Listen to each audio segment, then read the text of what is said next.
اس کے بعد اللہ تبارک و تعالی نے ارشاد فرمایا کہ وَكَذَلِكَ جَعَلْنَاكُمْ أُمَّةً وَسَطًا،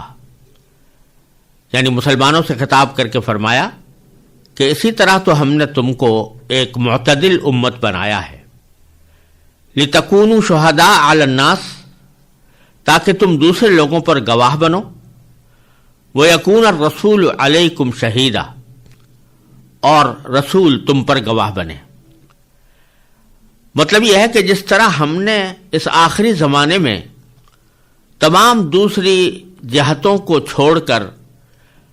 کعبے کی سمت کو قبلہ بننے کا شرف عطا فرمایا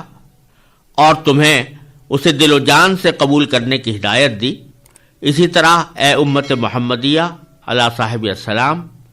ہم نے تم کو دوسری امتوں کے مقابلے میں سب سے زیادہ معتدل اور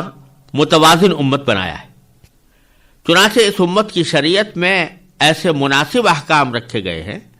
جو قیامت تک انسانیت کی صحیح رہنمائی کر سکے۔ اللہ تبارک و تعالی نے یہ جملہ قبلے کے احکام کے عین درمیان نازل فرمایا ہے کہ پہلے بھی قبلے کا ذکر تھا اور بعد میں بھی قبلے کا ذکر آنے والا ہے۔ اس کے درمیان اللہ تبارک و تعالی نے امت محمدیہ علی صاحب الصلاۃ والسلام کو، یعنی نبی کریم صلی اللہ علیہ وسلم کی امت کو خطاب کرتے ہوئے یہ فرمایا کہ کذالک جعلناکم امۃ وسطا، کہ اسی طرح تو ہم نے تم کو ایک معتدل امت بنایا ہے۔ اسی طرح سے جیسا میں نے عرض کیا، اشارہ اس طرف ہے کہ جس طرح دوسری تمام سمتوں کو چھوڑ کر اللہ تبارک و تعالی نے اب ہمیشہ کے لیے کعبے کو سمت قبلہ بنا دیا، اسی طرح اب اور ساری امتوں کا نظام ختم کر کے ان کی شریعتوں کو بحیثیت مجموعی منسوخ کر کے اب تمہاری شریعت کو اور نبی کریم سرور عالم صلی اللہ علیہ وسلم کی پیروی کو ساری دنیا کے لیے لازم کر دیا ہے، اور تمہیں ایسے احکام عطا فرمائے ہیں کہ جس کی بنا پر تم معتدل امت کہلانے کی مستحق ہو۔ امتاً وسطا، وسط کے لفظی معنی عربی زبان میں ہوتے ہیں بیچوں بیچ، یعنی کسی کے بھی عین سینٹر میں جو جگہ ہوتی ہے اس کو وسط کہا جاتا ہے۔ اور مراد یہ ہے کہ امت محمدیہ علی صاحب الصلاۃ والسلام کو اللہ تبارک و تعالی نے ایک ایسی صفت عطا فرمائی ہے اعتدال کی کہ اس کو دیے ہوئے احکام دوسری شریعتوں کے مقابلے میں زیادہ معتدل ہیں۔ ایک تو یہ بات ہے کہ احکام بھی معتدل ہیں اور اس میں مختلف پہلوؤں کی رعایتیں رکھی گئی ہیں،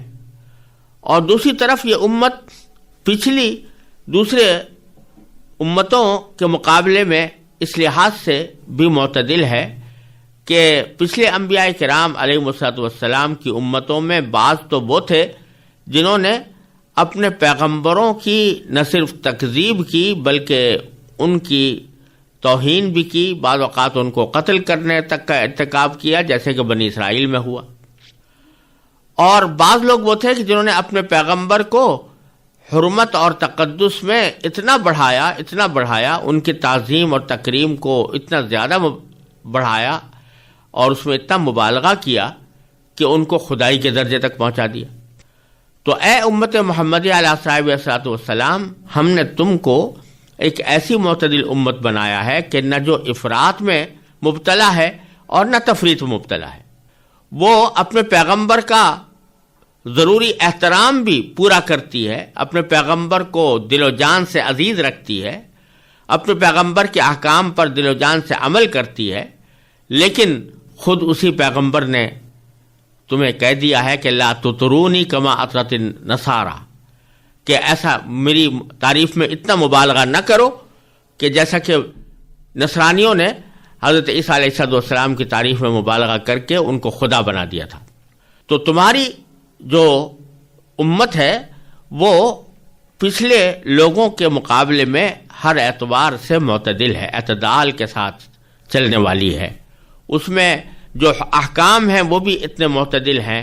کہ اس میں ہر پہلو کی رعایت ہے اور کسی پہلو کا حق اس میں فوت نہیں ہوتا۔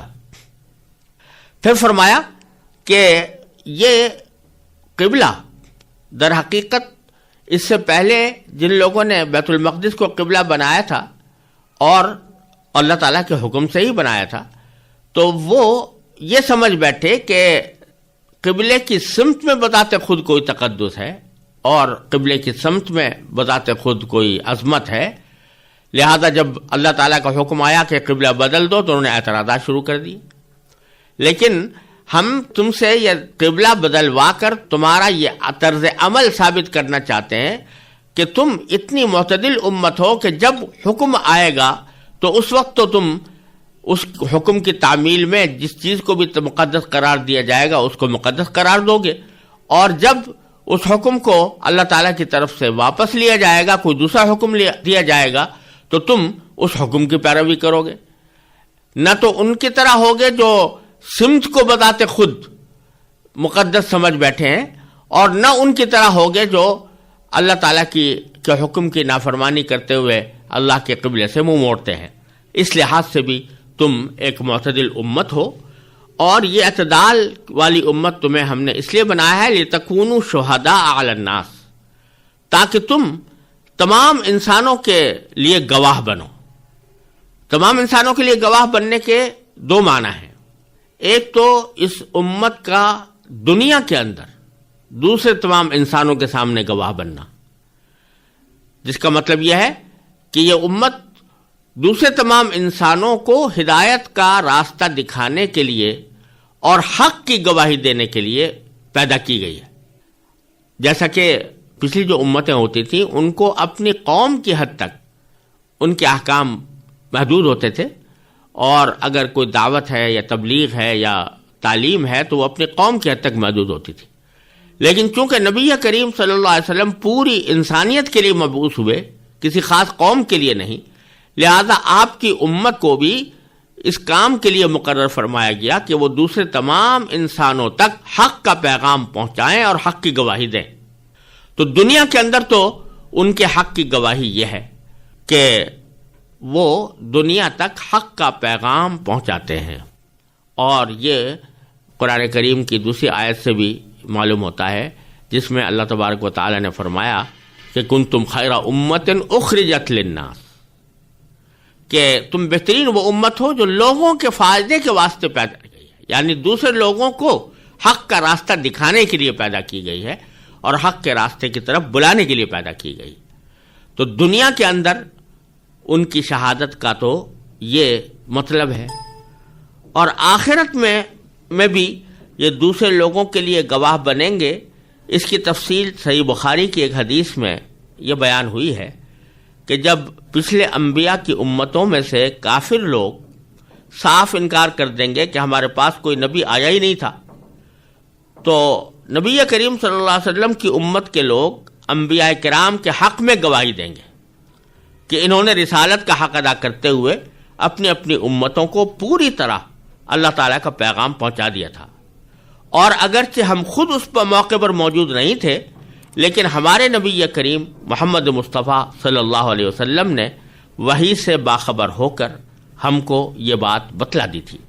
اور ہمیں ان کی بات پر اپنے ذاتی مشاہدے سے زیادہ بھروسہ ہے۔